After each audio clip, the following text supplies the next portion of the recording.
And then Elvis went in the Army. And Rick was sort of the main guy there for the 2 years Elvis was in the Army. And then Elvis came out, and oh boy, Elvis became Elvis. And then there's Elvis Presley, and then there's the rest of show business. So it was a fun challenge, but they were really good friends. They were pals. That's something that doesn't come out very often. No. There's a lot of, I guess, misconception that Elvis was kind of a prisoner to his own success. But you get these stories that actually he did manage to meet other stars and have friendships with them, but it was obviously very, very private and away from the public eye. The year he died, in fact, the month he died, we were over here in the UK, all over the place, playing with Bo Diddley and Del Shannon and Bobby V, and I was the promoter, and I can't remember all the names. The Marvelettes. So I get a booking, and I'm going to promote Royal Albert Hall. We thought, this is going to be cool, you know. This is big stuff for us. So we go in and take the date. We play Royal Albert Hall. So I'm standing by the edge of the stage, and Ricky's up there singing, and he looks at me and he does this, and he's showing me that the Queen is coming in. Now, we don't have any idea what to do with this. The Queen's showing up, and you know, so Rick walks over while the guitar player's doing a solo. Rick walks over to the side of the stage, and he asks me, he says, "What should I do?" And I said, "Curtsy."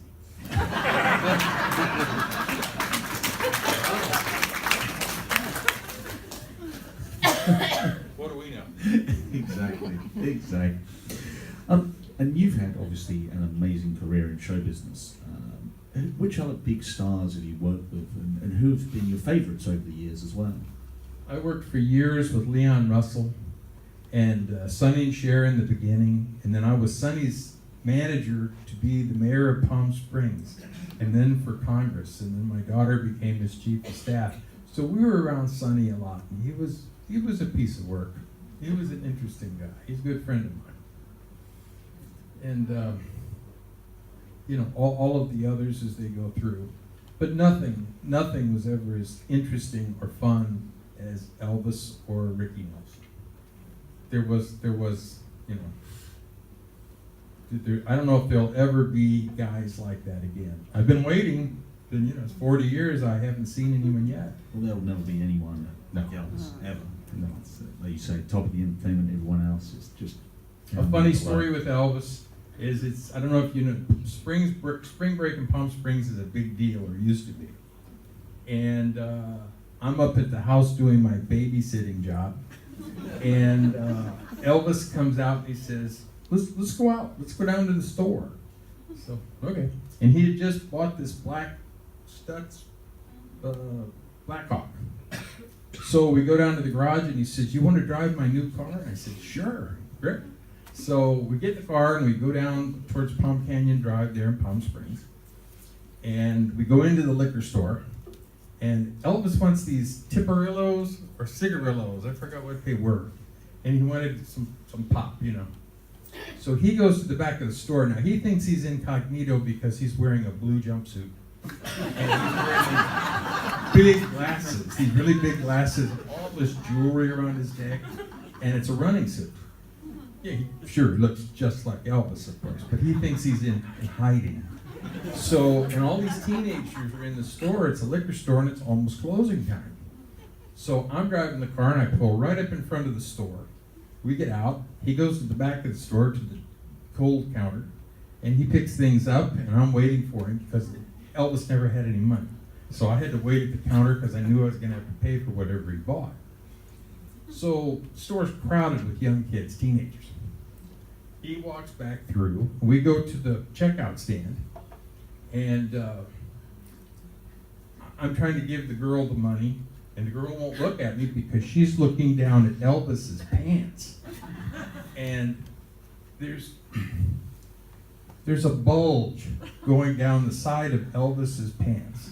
And you can see it. There's a bulge, and it's coming down, and all the kids in the line are watching, and the girl that was the cashier was looking too, and she's scared. And sure enough, out comes this giant pistol. And it clinks against the floor, hits the floor. And it's just sitting there, it's still inside of his pants. And he looks over at me and he says, "You ought to pick that up." Well, I just got out of the Army and I didn't want anything to do with guns, but so I reached down and I picked it up, and it's just, the guys tell me it was a 45. So I'm picking it by the barrel. I'm picking up this giant black gun. And the girl at the front desk thinks I'm robbing her. And everybody in the store, they think I'm stealing, I'm gonna knock the place over. And Elvis is looking at me and he's laughing. And I'm laying the gun down on the counter and I'm trying to give this girl the money for the stuff. She won't take it. I know someone in the back room calling the police. They didn't seem to get it that he was Elvis, but they thought I was robbing the place. So Elvis walks out the front door, sits in the car and rolls the window down, and he's watching me sweat. And he's laughing. He thinks it's hilarious. So finally I pick the gun up. I leave the 20 on the counter and I walk out to the car. I get in the car and he can't stop laughing. So we drive all through Palm Springs and he's still got his pistol. Probably addicted and arrested. You know, Elvis was a great practical joker. Oh, yeah. Were you ever on the receiving end of any of his other practical jokes at all? Well, other than having to move the building. That's not a bad one, really. That was a good one. No, not so much that, but he had a good nature and a good heart, and he meant so well that people don't understand. I would like to say that this 40th year, I think it would be Elvis's wish, and I know this isn't popular, that we kind of let Elvis and the Colonel's idiosyncrasies go, and just and really remember them for the incredible amount of music they brought, and just the product, you know. Really, just the product. So, life growing up in Palm Springs, when you were younger, throughout your teens, and then obviously your early adulthood as well, must have been just crazy at that time, because it was a real playground for major stars. If they didn't live there, they vacationed there. Have you got any interesting stories about other stars, about your time growing up in Palm Springs? Well, this is a long story, but I have to tell it. It's, you always maybe saw the Colonel's Santa suit, you know, where the Elvis and the Colonel would send out millions of Christmas cards every year, and the Colonel wore the Santa suit, and Elvis they gave it to radio stations and bands, and did it all the time. So on Christmas in Palm Springs, Christmas Eve, the Colonel would take me out in the Santa suit, and I've got some pictures here. And he and I would go to Liberace's house. First stop, we'd go to Liberace's house. I'd pass out all the presents because I'm Santa. And then, earlier, I'll start a little earlier because it'll make more sense. When we didn't work, I had a valet parking service, and I'm a kid, and I got these parking guys parking these big cars there in Palm Springs, Trinidad Hotel. Well, Frank Sinatra drives in one night with Jilly Rizzo and Pat Henry, who was the comedian for his show. They go in the room, and this is a 1968 black Electra 225 Buick. I don't know if you saw one. It's probably the biggest car ever made. Big, giant car. So they come out drunk. And, well, first the kid that parked the car, he parked it back in valet style. The next car that came in, the valet parking kid, hit Sinatra's car, sprung the bumper, and out popped the headlights. Like this. They were on wires in those days, on lamps. So we beat up Frank Sinatra's car. The kid working for me runs across the road, out across the highway, and I never saw him again. Ever. So my wife Sherry and I are sitting in my pickup truck, and we're waiting for Sinatra to come out because we've got to explain to him that we wrecked his car. So we're waiting. He finally comes out. He closes the place after 2 o'clock. Here he comes. I walk up to him, and he says, "Give me my car, kid." Tough guy, you know. So I said, "Mr. Sinatra, I'm trying to tell him we wrecked his car. He don't want to hear about it. Bring me my car." So I go down the road, and I drive this car with the headlights sticking down, shining at the floor. So I bring the car around. I think he's going to see it, of course. Drive it up in the porte cochere. He doesn't pay any attention to it. He comes over and he gets in the car.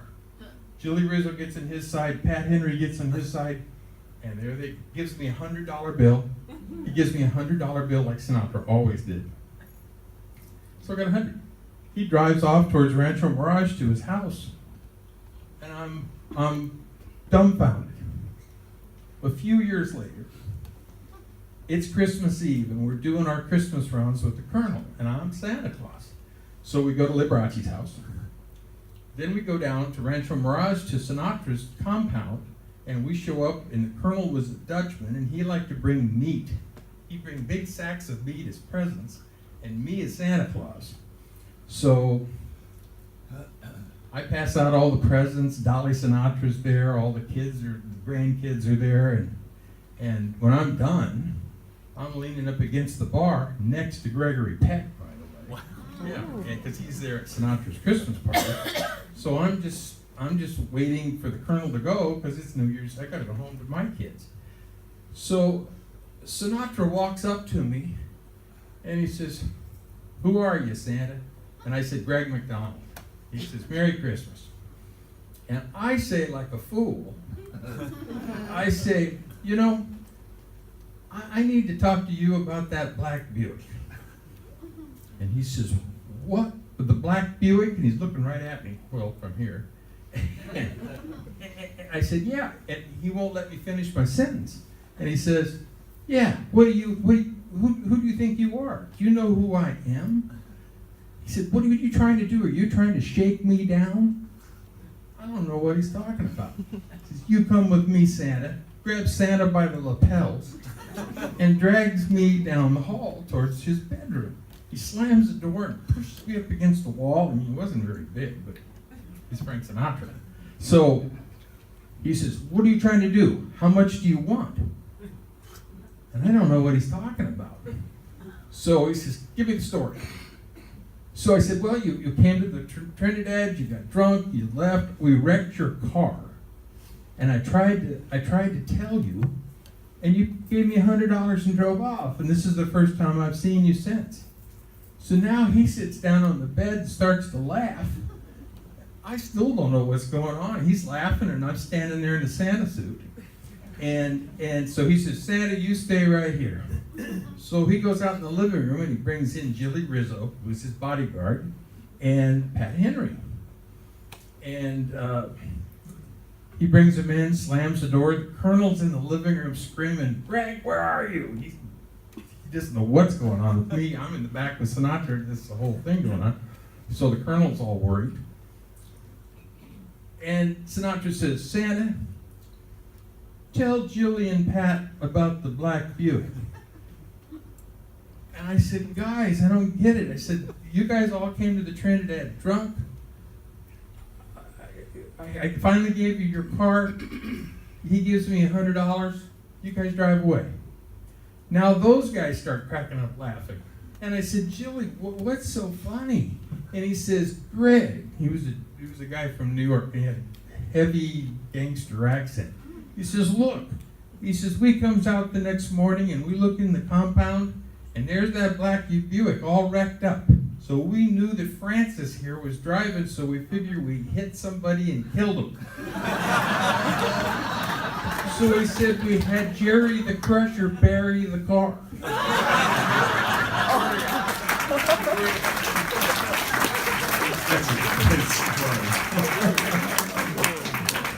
Talking about Sinatra and the rest of the Rat Pack, were you around people like Dean Martin and Sammy Davis Jr.? Did you get to meet those guys? we used to, Dick and I used to deal with Dick Martin, or Dean Martin on a regular basis. The Colonel's, Marie Parker's cats, Chrissy and Midnight, would get out of the house. Now this was major issue